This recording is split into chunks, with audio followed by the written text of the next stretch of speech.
வெளியில் நல்ல மொறுமொறுன்னு உள்ள சாஃப்டாக உள்ள வரைக்கும் மசாலா இறங்கி சாப்பிட்றதுக்கு அவ்வளோ சூப்பராக இந்த மாதிரி ஒரு முறை மசாலா அரைச்சி மீனை வறுத்து பாருங்களேன்.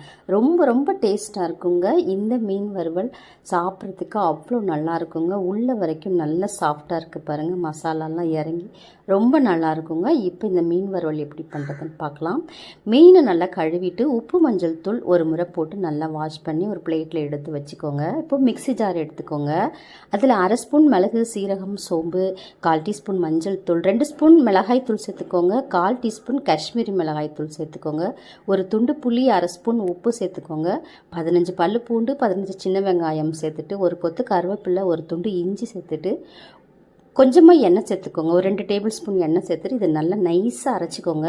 இப்போ இந்த மாதிரி நல்லா மழை அரைச்சிட்டு இப்போ மீனில் எல்லாத்துலேயும் அப்ளை பண்ணிவிடுங்க. எல்லா மீன்லையும் தடவிட்டு நல்லா கவர் பண்ணி ஃப்ரிட்ஜுக்குள்ளே வச்சுடுங்க. 1/2 மணி நேரம் 3/4 மணி நேரம் கூட நீங்கள் வைக்கலாம். அதனால் நல்லா மசாலாலாம் உள்ளே ஊறி போய் சூப்பராக இருக்குங்க வறுத்து சாப்பிடக்குள்ளே. இப்போ தோசைக்கல்லை வச்சு நல்லா எண்ணெயை ஊற்றி நல்லா முறுமுறுன்னு வறுத்து எடுதுங்க. இதை நம்ம எண்ணெயிலையும் போட்டு நல்லா பொரித்து எடுக்கலாம். எப்படி வேணாலும் செஞ்சு சாப்பிட்லாங்க. ரொம்ப ரொம்ப சூப்பராக இருக்குங்க. கண்டிப்பாக ஒரு முறை இந்த மாதிரி செஞ்சு சாப்பிட்டு பாருங்கள். அதுக்கப்புறம் எனக்கு எப்படி இருந்துச்சுன்னு சொல்லுங்கள். தேங்க்யூ.